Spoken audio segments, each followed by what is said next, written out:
Good morning, and thank you very much for joining us. I am Yori Folari.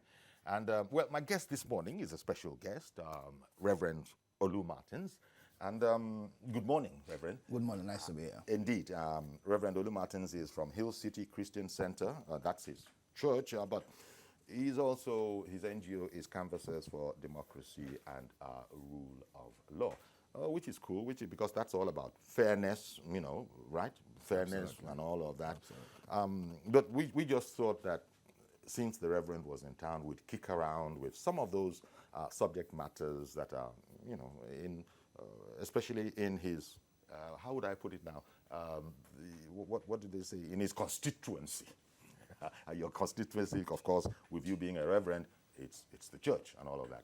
Now, talking about the church, there was some time ago, Koza Church was very, very much in the news. It's died down now. It's died down. And we heard opinions from very, very senior Christian leaders at the time. We heard from what's the Christian body? The Christian Association of Nigeria. Of Nigeria, all sorts of things. At one time, they spoke in one way. At another time, it seems they were looking away. But as you know, one of the problems that hit the church, Koza, Commonwealth of Zion Assembly, that I was talking about, is that there was a very, very grievous allegation against the lead pastor there. And he, of course, denied it. And, each was as insistent. Both parties were insistent. The pastor was insistent, and the other party, who is the victim, is the way she is referring to it. She's equally as insistent. So the truth lies somewhere in there. This is this kind of a problem. How does the church handle that? Because we've heard different opinions. And what do you feel about the church locally in Nigeria? Well, thank you very much. And I should thank the media, as it is called, the fortran of the estate, for bringing very topical issues to the fore. Patrick Henry once said that the collective freedoms of a people cannot be guaranteed as long as the actions and inactions of government and indeed institutions are shrouded in secrecy. So once you bring something to the fore, people are accountable. And that's one thing that we fall short in this part of the world. We're not comfortable when people ask us for accountability, and ditto especially for those who are priests in the sanctuary of worship. And people just think that you can ride roughshod and under the cover of certain scriptures of touch not my anointed. Exactly. Yes, so I think that people fundamentally must be held accountable, because government is we fall short because government is the superstructure that superintends over every aspect of human endeavor. Unfortunately, when government fails, it cascades down to every other aspect of it. But sir, that's when you say it cascades down, I can understand it perfectly in secular organizations, but this is a sanctuary. Every religious house is something of a sanctuary. In fact, it is referred to as God's house. Yes. Doesn't matter who paid the money, it is referred to as God's house. What is the crisis? Is it as simple as pastors, reverends, they're human beings as well? Why are you people trying to make them different? All the foibles, all the weaknesses that everybody has, they have. Although some people will put a much, much higher standard on them, saying that you Absolutely. are specially enabled. Absolutely. You are Absolutely. anointed. We shouldn't see certain things in connection with you. As a matter of fact, basic social study told us at that time that religious organizations were agents of social change, and positively at that. So back in the days, if you said that you were an SU at that time, you were competent to be a cashier in any organization. People would trust you. Yes. Because of that very notion. Because of that. SU, because of that SU being Scripture Union, by the way. Yes. Back in the day. But it has so happened now that I'm not sure that anybody can have that toga. Because we have had people who ordinarily should be leaders in this same sanctuary who have defied certain logic. And it is because, again, like I said, is that we are in a country where, government in itself, and I said it, in governance, the executive arm is the most influential. Okay. They set the pace for everybody. We expect, of course, that people who are called pastors, and I've often said it, that there's a divided. There are the orthodox churches, Yes. and then if you like, the more radical Pentecostal churches, for the Orthodox churches. And I give them kudos for it. Not because they are scandal-free, but because there's a process to becoming a Reverend Father, for instance, in the Catholic Church, Okay. or in the Baptist Church, or in the Okay. Methodist Or the Church. Methodist Church, Unfortunately, in what you call the Pentecostal churches today, those processes do not exist. I remember... Is that a good or a bad thing? Well, it depends on the side of the spectrum that you're in. Because I remember Obasanjo saying once that it is difficult to argue with a pastor and a referee, because for the pastor, there are no weaknesses in a dream. It is my dream. So if I say I have a vision from God, you are not part of my vision, so you cannot tell me what I saw, from God. And then because the Constitution allows for freedom of worship and association, Exactly. nobody is going to drill you. So, but will not know the kind of training, the kind of education, the kind of ethics that you have garnered over the years. We just know that you have the charisma and the capacity to be able to, if you like, express or preach, the Bible and perform a couple of miracles, and that becomes a standard yardstick to gather people together in the name of God. And when you have free exit and free entry to such an organization, you are going to have all sorts of people, those who ordinarily are genuine and those who are not genuine. And even at that is scriptural. Paul says there are those who preach out of greed because their God has become their stomach. So they are professional prophets, and their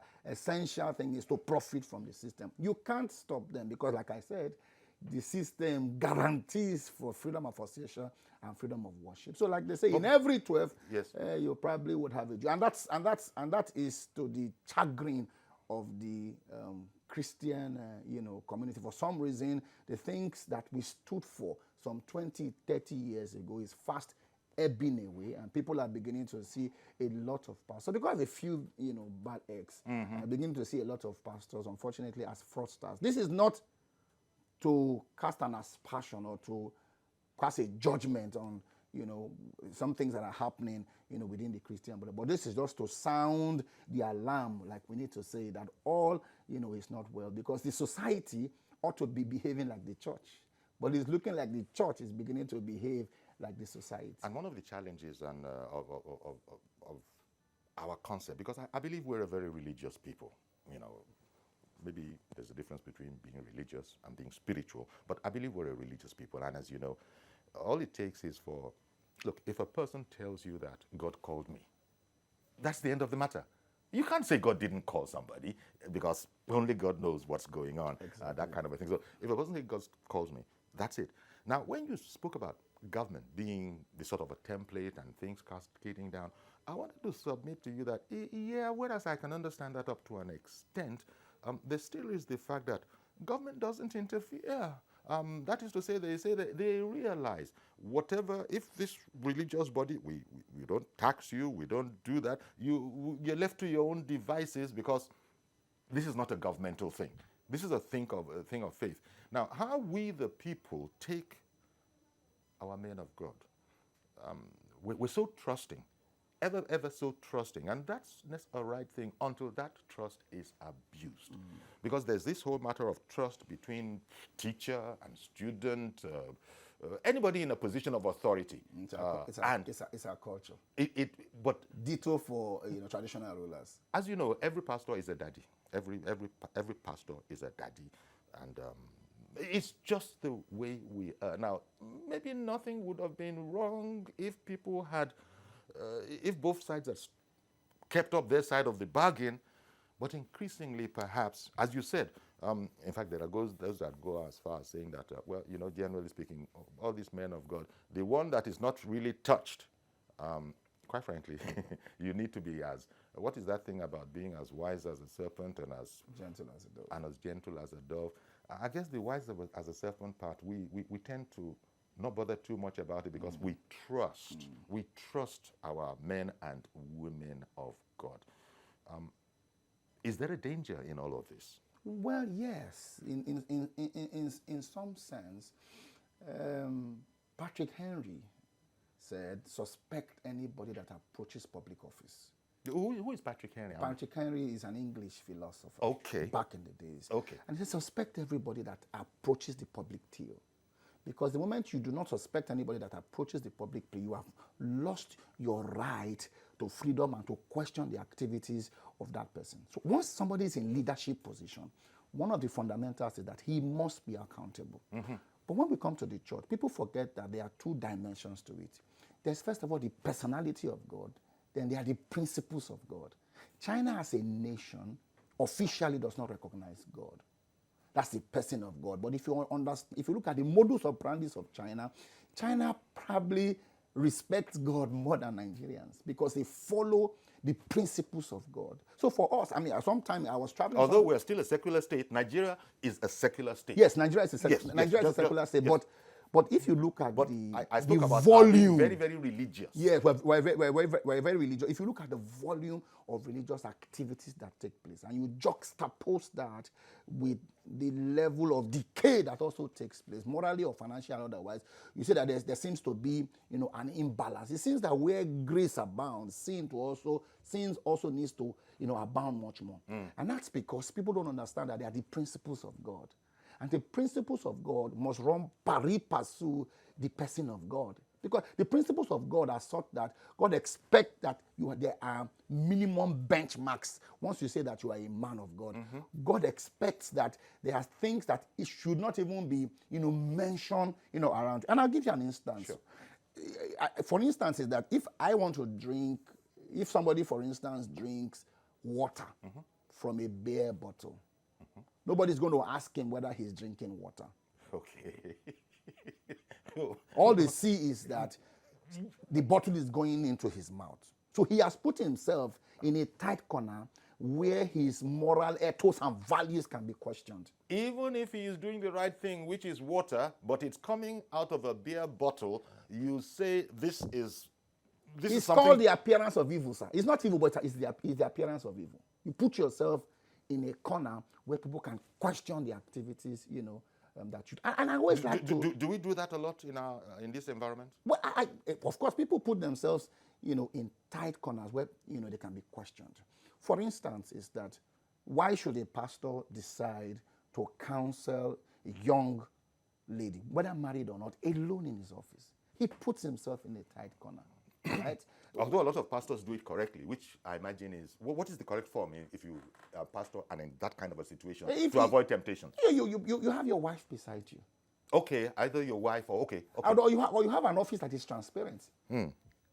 Because we have these treasure and netting vessels. Like they say, but the firewood. Right? And then there are, low times to it. I have one of my pastor friends in Lagos here who runs everything that happens in his phone is synchronized with his wife's own. So there can't be any secret. If you send him a WhatsApp message, the wife gets it. You send him a text, the wife also gets it. So there's nothing like privacy. As long as you are a pastor and you are married, all of your activities should be, in the fore. Okay. And you see, it happens because the majority of Nigerians are also gullible.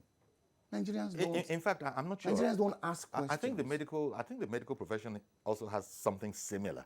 That if a doctor is going to examine in a certain sort of a way, a nurse or something has to, a female nurse has to be present. Certain privileges. You can't divulge the information. But I was even talking about this whole business, unfortunate, unsavory business of temptation.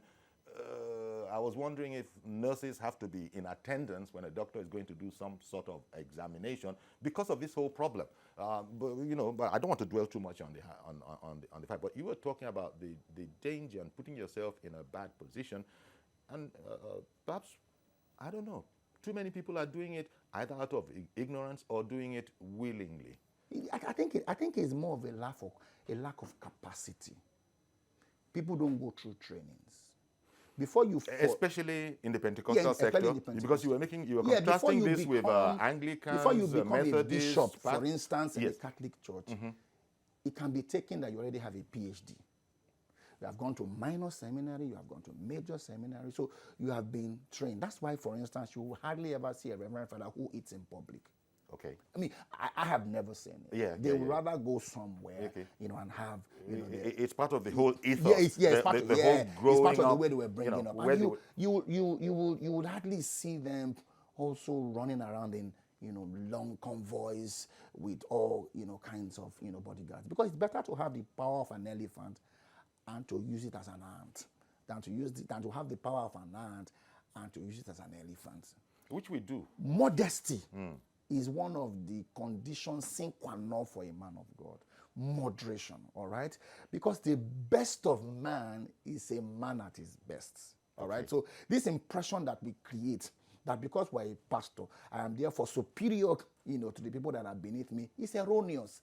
I am just... But often the people themselves make it so. That's why they say people get the kind of leaders they deserve. Okay. As a pastor, I'm just primus inter pares, first among equals. It's like the Senate president. The Senate president is a senator at best that represents a constituency. So he is just first among equals. So you could... It is just my responsibility to organize people for the betterment of a spiritual goal. So I am not in any way, superior to them. Even if I can do certain things that make me look superhuman, I do it by the grace of God and the power of God that is resident in me. It is not of me that I'm doing it. So it's like a borrowed thing that I'm using. It doesn't make me anything better than, because when you have that towering, position, you create, a gap. And then, there's something about influence, undue influence. Leadership, generally, there's influence over people, all right? There's duress over people. So a leader can ask people to do certain things, especially in Nigeria. Somebody becomes a politician or a commissioner, and then all of a sudden he becomes a demigod. He has somebody who holds his phone for this network. He has somebody who holds his phone for another network. He has somebody who holds his phone for a third network. So you become a thing God. Before you know what is happening, that's why I'm saying that, government is beginning to influence the church. So because we now see a lot of our pastors who are acting exactly the way politicians are acting, and they were not acting that way some 20, 30 years ago, where Christianity, was at that, level, because there isn't a strength of character. What do you think? Now that you've got here, it just reminded me, and thank God you're a reverend yourself. What do you think about the concept of pastors, men of God, owning planes in Nigeria? I think that Bishop Matthew Kuka of Sokoto Diocese said something. He said the overt display of wealth by the clergy drowns our voice in the fight against corruption. Remarkable statement. Because it wouldn't have been a problem in an oil-rich Qatar. It wouldn't have been a problem in Saudi Arabia. When you look at the nooks and crannies of Nigeria, and then hunger is dotting the faces of people. But the pastors, as you know, you don't need me to tell you, who own planes, say, it's not about me. This is for the work. If it were me, I don't care, but it really helps me get the word across. There's a sense in which you can then say, okay, if the God who called you also enabled you to be able to do the work in this way, people then begin to see how, in spite of the hunger in the land, in spite of all the sad faces, the hungry the faces, they say, well, this is different. It's doing the work. But you and I know that, there's a kind of association, a kind of enjoyment, a kind of ostentation that ordinary people who didn't know about this doing the work part would say that that is what's going on here. If a pastor, like I said, it wouldn't have been a problem. If we were in Qatar. Yeah, or Saudi Arabia. And where the policemen have Ferraris as police cars. Yeah, I mean, the cars that we celebrate here, people are using it for taxis. It won't have been a problem. But pastors have Rolls Royces here. I just have it. My challenge is the fact that I do not understand where a Rochas or Korocha, for instance, can have a school that is tuition free from beginning to the end, and a church or a pastor cannot do the same. I really cannot understand. And this is not, I have pastors that I look up to, all right, who live, at that level of life. So maybe I'm not qualified. Maybe if I get to that level of life, I may also be. But at this level that I am now, I can't, factor it, because we must raise the mental capacity of our people. We must raise our people and bring them, out of hunger. And I say so because you look at what is happening in developed societies. Somebody wants to build a large house, but he sees hunger in Sudan, and he's touched by it. So instead of building a house, he takes part of that money and sends it to some trust fund or runs it through his embassy, and then it becomes foreign grants for us to fight malaria or to fight some scourge in Africa. Unfortunately, when the money gets to Africa, the Africans that should manage these resources live larger lives than the guy who sacrificed it on the other side. And it seems to be a black man's scourge, because if you look down the line of the Sammy Davis Jr., Njema was signed by Man U some years back, and as soon as the guy was signed, he bought 4 SUVs at the same time. Fat Joe, the popular musician, doesn't wear the same shoe twice. Once he wears one, he's gone. Michael Jackson's children, when he was alive, didn't use the same clothes. Well, if they changed 6 times that day, they will throw the clothes away for other people to do them. Fast forward and then look at the Warren Buffetts and look at the Bill Gates. You see this level of piousness about them. You see this level of conservativeness about them. And he's not even a man of God. And he's not even a man of God. In fact, now that you mentioned it, Bill Gates does not profess any religion, even though his wife is a Catholic. He says, please continue. But me, leave me out of it. You see the principles of God. Leave me out of it. Modesty, about leadership. If you see Bill Gates in the midst of people, you need to ask who Bill Gates is. Now, Bill and Melinda Gates have a foundation that is irrevocably committed to ameliorating the burdens of Africans, not their own people. So they move resources there and they move it here, and then we mismanage those resources. And that's why I began by saying that, look, because the failure of government is what I've seen about the emergence of some pastors. And I say so because you travel from here. Of government is what has brought about the emergence of some pastors. Of some pastors. Oh, yes. The failure of government has promoted, quote-unquote, religion. It has. Because you travel from here, people walk longer distances abroad. Somebody can walk from New York to New York. That's where he goes every day. It's hundreds and perhaps thousands of kilometers. But he doesn't need a prayer to move from that place to that place. But in Nigeria, you want to travel to Benin City. A pastor is going to pray for you because there are potholes on the road.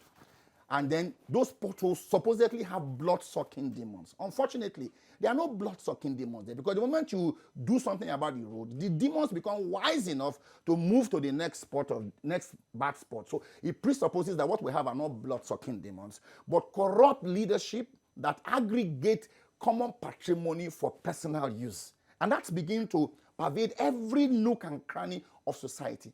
And that's why I say, look, society must now begin, to have different, role models.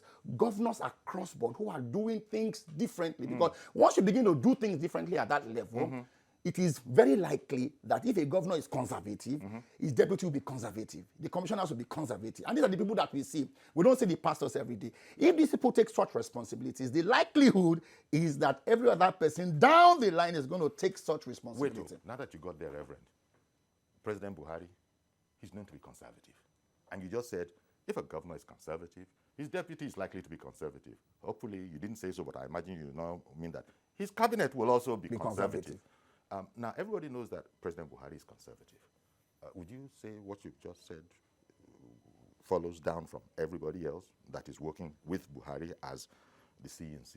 I think that ordinarily in this particular administration, and I do not necessarily support it, but I think that there's some level of conservativeness, if there's any such word, that we see more in this administration than we saw in previous administration. Okay. In the second report, we were trying to quote here, for instance, who sat where we were sitting, and then somebody some 10 feet away or more is holding an extra length, of his, cloth. Okay. However, is that leadership must also take responsibility, because there's something about leadership, there's another thing about leadership development.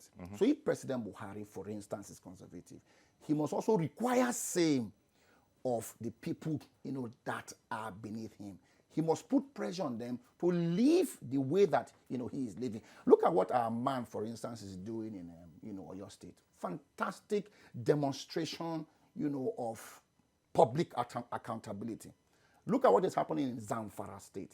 There hasn't been one attack in Zamfara State since the guy, took over. And this is across, party line. Look at what our guys are doing in Bauchi State. And then look at the Edo State, where I'm coming from. The governor has 4 cars in his convoy. Just 4. He doesn't jump lights. He doesn't jump traffic lights. He comes to a public function. It's just him and probably 2 or 2 security people.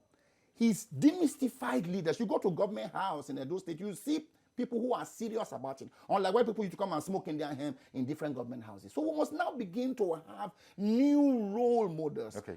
Governors that you see governors in your midst, and then they walk into TVC, for instance, and they are leaders per simplicity. You can approach them because I've said in leadership, you should be unavailable, but you should be accessible when you are available. Okay. That's why you go to Oval Office, for instance, and then you bump into the President of America, and children are playing on his back. Children are playing on his back. Now, when there's a meeting, he asks the children to go away because he knows that I think I the understand what best you're of saying, men, but men are their best. Yeah, but you're not going to bump. You're not just going to stroll into the Oval. I get what you're saying. I get the principle. You're not just going to stroll into the Oval Office and bump into the president, as you know, all these things. Yeah, but those who work with the president, yes, who I have get what you're such saying. accesses. Now, we're talking about modesty, conservatism, and all of that. I'd like to get your views on something that's come up in Christendom, especially Pentecostal Christendom in recent times. And here I'm talking about one of the doctrines. Benny Hinn was a major advocate, the prosperity gospel. It was big news. It hit Christian news when Benny Hinn, quote unquote, repented and said, no more prosperity gospel. This matter about the poor, go and bring everything you have. It doesn't matter how, go and bring it and trust God and that kind of a thing. Benny Hinn has repented. And other people, not that everybody is happy about it. There are some pastors that are saying, what's going on here? But Benny Hinn has said that God told me, and I think most people know Benny Hinn, so I don't need to describe it, but God told me that that's not the way. This whole gospel of prosperity, a lot of people have been criticizing it, that I'm not sure how well it is working. Give me your thoughts on it. Pastor Benny Hinn, God bless him, is a mentor, but he's not the author of the Bible. He isn't. Paul says, follow me as I follow God. And so to that extent, I differ with him. But we must also put it contextually. Okay. Because the Bible says in 3 John, I wish that above all things that thou mayest prosper and be in health. I'm not the one who wrote it. It's in the Bible. And then if you look at, historically, Abraham, Lot, was rich, and all of that.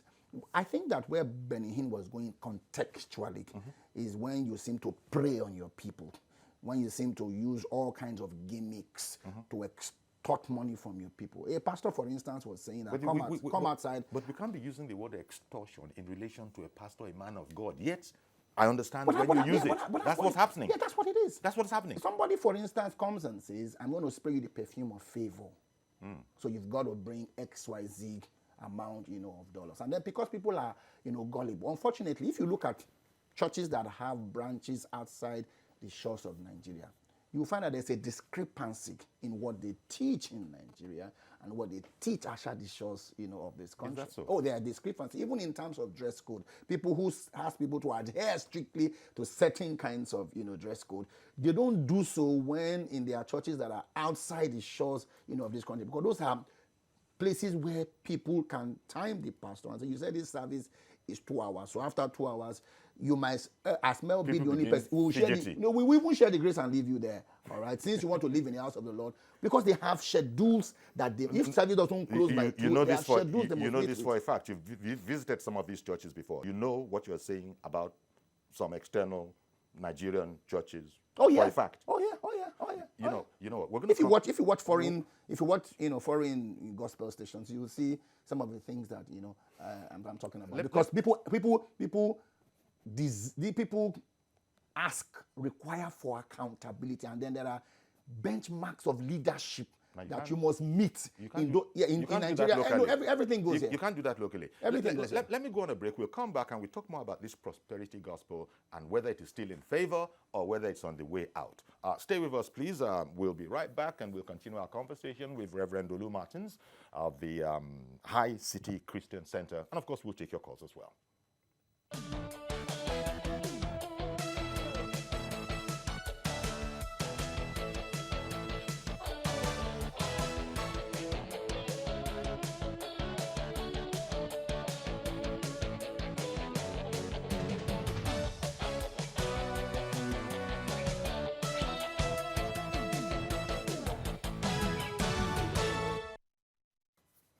Welcome back. Still have Reverend Olu Martins in the house. And wide-ranging, talking about Christendom, his experience and his opinions. And just before we went on break, we were looking at the whole concept. I think it is very, very well known about the prosperity gospel and the way we are taught by pastors. Pastors will tell you, everything about prosperity gospel. And, there are those who so very trust that they'll just take everything that the pastor is saying for gospel. And indeed, pastors, you can take a lot of what they say for gospel, especially when they're quoting directly out of the Bible. But when they extrapolate, you continue to extend the trust. And I don't know what you feel about, with the background of Benny Hinn as one, for example, who has decried what he was promoting for decades. Bring all you have and come and wait and see what God will do. It's a good sentiment. It's about faith. It's about trust. But Benny Hinn seemed to think that the sheep were being taken advantage of. And when I was young, you know the proper expression, I was thinking like a young person. Now I'm not young anymore. I have more enlightenment. And I can tell you that God doesn't want it. It's a bit confusing. Now come to Nigeria. Maybe you have an insight into how some of your brother pastors might feel about this whole concept about just chill, just take it easy on this whole prosperity gospel thing. Well, when resources come, money is not for money's sake. Money is for what you can use money for. Sure. All right. I live in Edo State, for instance. I had to fly here and fly back. I'm not going to go to the airport and speak in tongues and they'll say, hey, man of God, just enter into it. All right? I've got to eat. The Igbo man says that, but I don't know whether you don't sell market or not. At some point in time, it's go open, so you have to put food in it. So money is not for money's sake. I think that where people have challenge is the fact that when it looks like what comes into church essentially is at the discretion of an individual called the pastor or whatever name he's called, and then you, for instance, you're the lead pastor. You're the lead pastor of your church, and does that mean nobody can question you? Oh no, people can. People. Whatever you do, I don't even wait for them to question me. Okay, all right. I tell them maybe it's because I have other capacities and competence that I do, outside of the church. That brings money for, myself. So I'm not careful. Yeah, I'm not careful. It's different from a person who has it set up as his only source of sustenance. Source of sustenance. And then when you don't have the moral rectitude, you don't have the strength of character to know that godliness with contentment is great gain. So you are always going to get involved in what Robert Kiyosaki called the rat race. Your source of income, offering increases, and then you also think that your dress style also, has to increase, and then you need to live in a bigger house. All right. I'm told that Bill Gates has lived in the same house for like 17 years. The same thing with Warren Buffett's probably driven the same car, for a whole lot of time. But that happens, and then you up the ante because you see that what has come in, the church has become bigger, and then you want to demonstrate too that let me live in the same light that that is. But how about that bit about taking advantage of the flock, where because the head of the church said so. It doesn't matter if you're a poor man and you've managed to save $50,000, and I'm making this up as what I'm saying, I'm making it up, but it's a principle. And you're a poor man, but somehow or the other, you've managed to save $25,000. That's your life savings. And you listen to an impassioned sermon, and somebody says, trust, go and bring that $25,000, I beg your pardon. Go and bring it. You're doing for a rainy day, whatever your human thinks, can you just trust the word of God? I'm just making this up. But people hear that kind of a thing, and some oblige. Now, the Benny Hinns of this world have said, I don't want to be involved anymore. Well, maybe he does have a point. But then it too is that everybody must be fully persuaded. Everybody, you have a brain. And I tell people that God gave you common sense so you can give him common rest. Okay. Right? Nobody puts a gun to your pocket, to your head to say, you know what, you've got to bring out, all of the money. I do believe that, because of also the kind of education that we have here. We're not critical thinkers in this part of the world. Right? We're not critical thinkers in this part of the world. That's why I say you want to hide anything from a black man, you put it in a book. I think that's disgusting, but unfortunately it is true because we seem to, act in such a way. We're very impetuous. So we don't go home and check out what the man of God said and read our own Bible. The Berean Christians are in Acts of the Apostles. The Bible says they will go back and research the things that Paul has said and come back to him and say, okay, you don't want to take you up on the things that you said yesterday, and then they will begin that kind of interaction. Because the That best of was men, in those days. yeah, the best of Nowadays, men is they are men at their best. It's because people are lazy. Again, I'm forced to go back to government because there's too much free handouts. People, it is in Nigeria that you can drive a Volkswagen Beetle and do a government job, and somebody parts it up for you. By the time you come out with some very luxurious car. There's too much free money. And because there's too much free money, people are now beginning, to believe the fact that God has become kalo. You put in this, one moment, you please. get that, Let me bring out in. of it. Let me bring in Mazi Okoroafo in Arochukwu. Good morning, Mazi. Good morning, Sayori. Good morning, Reverend Olumatu. Good morning, Reverend. Thank you, sir. Reverend, I want to find out, how do we solve this problem? It is a serious issue, very, very serious in our religious organization today. Religious organizations will open universities. They charge more than federal universities. They charge more than state universities. And these are money the people bring from, the church bring from offering, tithe offering, seed sowing. And I was expecting at least the religious organization, if they have such institutions, the money should be at least very low, so that the commoners will benefit for the situation whereby you see the pedestal is very, very high. And today, we celebrate people. Yes, it's good to celebrate people. But I want to ask you, a situation whereby a religious organization knows that this man or this person, Mr. A or Mr. B, is a fraudster. He will come there, he will do Thanksgiving, and they welcome him. Why the organization, the religious organization, accept such things? Because now look at what Benny Hinn has said, based on what Judah have said. It's already history.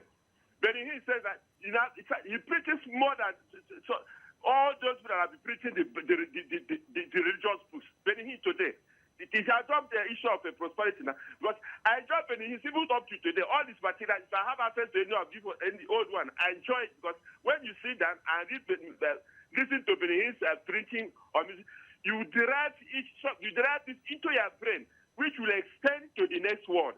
That is what we call preachers. There are other preachers, men of God, so numerous in this country, both outside and inside. But the question now is, how do we stop this issue of celebrating ill-gotten wealth inside our religious organizations? Thank you very much. Have a blessing. I'm very happy the way you are presenting this. Thank you very much. God bless you, my brother. Thank you very much, Mazi, for the call. Would you like to? Yes, absolutely. We must. Government has a responsibility. We must up the ante. We must up how people think. Unfortunately, But I think, look, sorry, sir. If government is not doing the best as people think, the church or any religious house for that matter is something of a sanctuary where you will be taught by the leadership what God's laws are, what God's governance is, and play it like this and you'll be safe. Don't bother about what's outside there. After all, as the savior of Christianity, of every Christian said, enter into your closet. So when you come in there, when you say government has a part in this, but once you've entered into the sanctuary of the church, the pastors are supposed to, the leaders, they are supposed to. You have used the right words. I have used the word supposed. Okay, suppose. There's got to be regulation, and I'm not canvassing because Mazi Okra was saying that look, he's observed some instances where the people that are celebrated by churches, everybody else is just being respectful when they just don't look like this, but they have their ideas about what's going on here. Why would this guy be celebrated by the church? And that's why I like the Tunde Bakaris of this world, the Sam Adeyemis of this world, because it's not everybody. Unfortunately, the people who are like that, I keep saying that the challenge usually is with the Pentecostals, because there's free entry and free exit. So how do you say that a man of God is genuine? There are native doctors who have transmogrified to become pastors. They don't meet in shrines anymore. They don't sacrifice blood anymore. They've come to wear tie and suit, and they've gone into buildings and they become pastors. But ordinarily, there's nothing wrong with a native doctor receiving Christ, as Christians would put it, becoming born again, and then in the wondrous way God does his thing, absolutely, he could make him a pastor. Well, how do you tell? Okay, how do you It was tell? Shakespeare that said there's no art given amongst men by which you can determine what is in a man's heart by his facial construction. Okay. The physiognomy of a man is not enough to tell him what is in his heart. So we've got to be vigilant by ourselves, and as a people request for accountability. Okay. People must start asking questions without necessarily being That is already happening in Nigeria. People are asking questions. But our culture doesn't allow you to question an elder. This is another problem. Our culture generally, and who is the Baba elder, if not the man of God in your church? So you see that there are constrictions. I accept entirely what you're saying, but there are constrictions. But let me hear from Adebinkwe in New York. Good morning, Adebinkwe. Good morning, Uncle Yori. Good morning, sir. Good morning to your guest. Thank you for calling Good morning. It's a very nice topic you are discussing this morning, and I want to make a contribution. Sure. The way the pastor or reverend there is analyzing this whole thing is a very fantastic way. In Nigeria and other African countries where poverty is so high, there is these chances that people take whatever their pastor says, hook, line, and sinker, and they just take it like that. And the pastors there, they are taking advantage of poverty in the land to steal from the people. And the government is not also helping. Nobody is regulating the religious institution in Nigeria. For example, there are about 2 Nigerian pastors in the UK who ran into trouble because they collect money from people and they convert it to their own personal use. They cannot do that outside of Nigeria. They can only do it in Nigeria alone. Adebinkwe, they do it outside Nigeria by news reports, but they go to jail. They go to jail. If they do it in the UK, 2 Nigerian pastors, very popular Nigerian pastors in the UK, the UK government had to take over the church from them and put a caretaker pastor there. Okay, I know the particular church you're talking about. Yes. Don't let us mention their name. Yeah. And the pastor also mentioned something about the time they take during their service in the US here, because we have to go to work. I cannot stay 3 hours, 2 hours in the church. If it's 30-minute service I want to do, if you are taking more than the normal time you are supposed to take, I am off. And here we have to pay for light, pay for gas, pay for this and that. What do you think, Adebinkwe, quickly weigh in on the prosperity gospel? Yeah, the prosperity gospel they preach in Nigeria. They also preach it everywhere around the world. So it is because we have placed too much more emphasis on wealth. And that is why the whole society is in trouble today. If you don't have money, you cannot go to some churches. That's very unfortunate. But thank you very much, Adebinkwe. I appreciate your advantage of that. Thank you. Thank you very much for calling in, Adebinkwe. Interesting. Before we went to Adebinkwe, you were talking about it behoves everybody to also be thinking, don't be a zombie. Leaders are there for guidance and to teach us, but it doesn't mean don't do your homework. When we were kids in school, in addition, you had homework. You'd have to open a book. I have heard pastors say that they wish that their flock would also let it not just be next Sunday or next Wednesday or whatever it is the next day. Do a bit of studying. Well, and Adebinkwe was just saying here that maybe not enough of us obey that particular admonition to go back home, consider what we're talking about, what we're teaching you here, and consider people locally. I guess you know the expression, Pastor, pray for me. Daddy, pray for me. I have this problem. Pray for me. We don't think that somehow we are enabled to do it for ourselves. That is not to say that especially anointed persons' prayers are not what they are. No, of course. No, we're not saying that. The Bible says Elijah was a man of like passions, and he prayed that there should be no rain. Okay. Let me include Maduka's opinion or impressions on this. Good morning, Maduka in the UK. Maduka in the UK. Oh, fine. Good morning. Go ahead, please. Hello? Maduka? Hello? Yeah, I can hear you now, yes. Go ahead now. Go ahead, please. Okay. First of all, let me thank my brother, the pastor there with you. I hope we could have some other pastors in Nigeria that would approach this case the way his frame of mind is.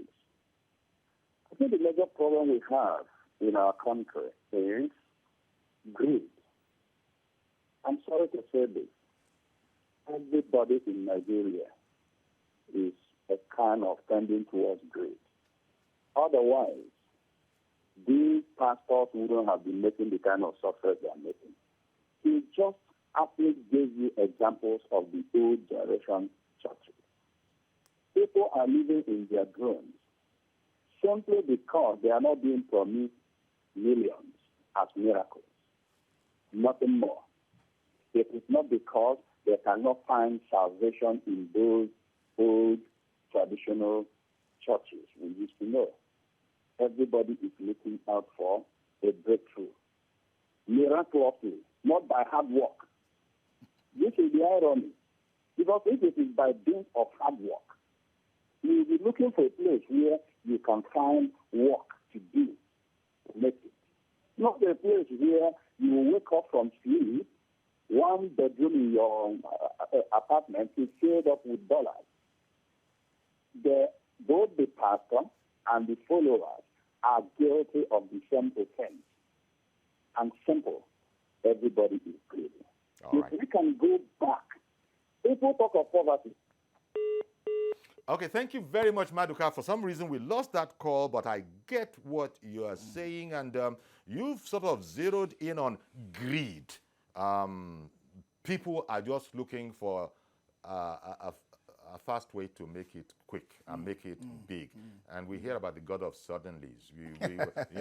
We hear about, look, anything can happen between today and tomorrow, and people passionately will believe it. Because, yes, it's not as if you won't find an example of that having happened before, but when people now line up for, and you made the point that it's a bit more difficult in the quote-unquote, what are the other churches? The Orthodox churches. The Orthodox churches. Traditional Orthodox churches, so to speak. The Catholics, the Methodists, the Baptists, the Anglicans.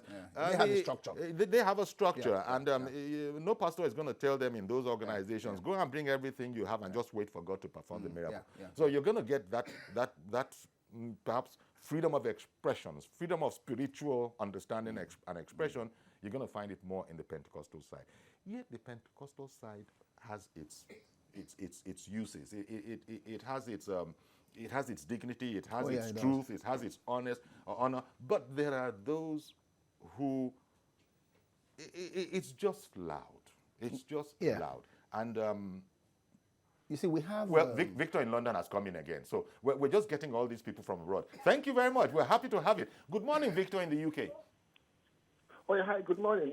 Good morning. I think it's a very big problem in entire Africa, especially in Nigeria, what the churches are doing today. It's so disgusting. They're taking advantage of the vulnerable people. Most of them can't even read and write, and there's so much belief in these pastors of today and so-called men of God.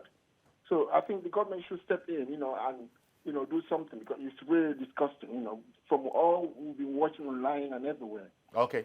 It's not making our country any good at all. Okay. So it's all about money. It's all about money. People contribute money. People contribute money, to help to build the church, and with all the donations and the tithes and everything, the schools. And then when the schools are built, the congregation, the people that contributed to all these buildings, they can't even afford to. They can't afford to go to those schools. That's it's a paradox. Thank you very much for calling in, Victor, from the UK. Mazi Okorafor first made the point that everybody puts Kadis Pong Pong and they just put their little widow's mite into it. At the end of it, their kids can't afford it. Some people do a nice thing and say, look, some GOs will say, I'm sponsoring so many people. But it gets to a time you can't do it anymore. So we're looking, this is with us.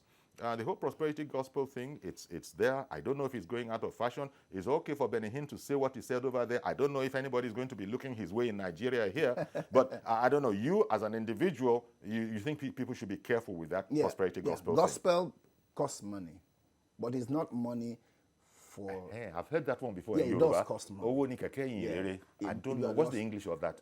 Well, maybe it takes money to get some things going. Well, okay. Now, if I wanted, as a pastor, airtime on, TVC, I'm sure I'm not going to ask you everybody to kneel and let me pray for you.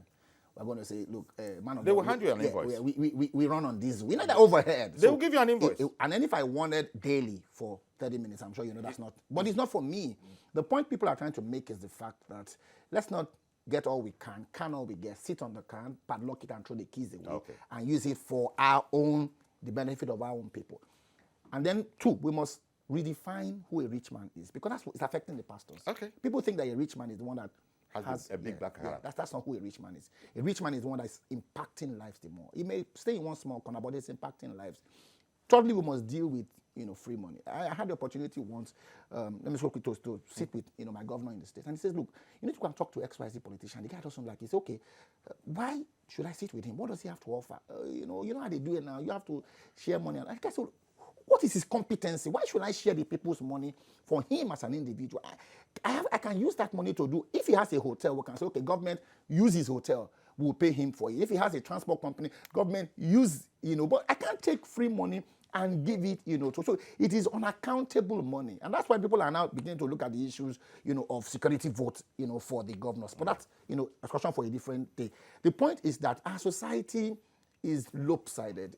Abraham Maslow's theory of human need is beginning to negatively affect us. We think that shelter and where to live, where to put your head under, the kind of clothes you want to eat, showmanship, we think that that's who a rich man is. And unfortunately, society supports it. Because if a man wears a flowing agbada anywhere in Africa, he is probably going to be welcome much more than the guy who is, his mother. So we're also helping some of these things, to, fester. And until we as a people begin to redefine who we want to be, we're going to have these people, because what we're talking about is in government. You have, at one time, the former governor of Enugu said, locked his wife in government house for 6 months because he said the wife was mad. And are you serious? Who is quote unquote mad? And you are not a medical person. And so we have the worst of people in Nigeria presiding over the best of people in every sphere of society. Wow. And unfortunately, it is filtering into the church. And Kenneth Hagin said so, that if the church is not watchful, because we must now sound alarm and tell the Christian Association of Nigeria,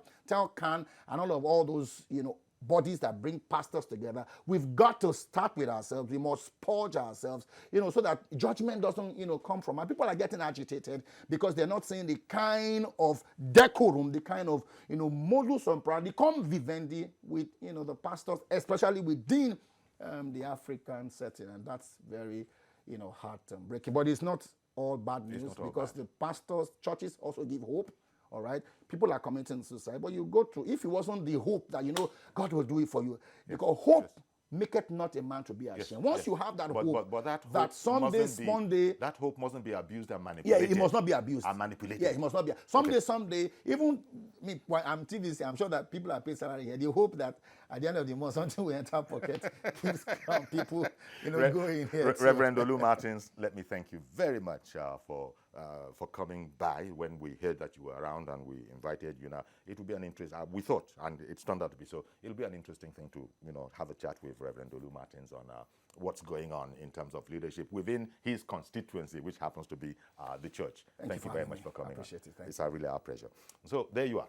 That's our program for the day, and indeed for the week. As you know, we don't do weekends, so the next date is Monday, and I'll see you then, God willing. Have a great weekend. I'm Yori Folarin. Bye-bye for now.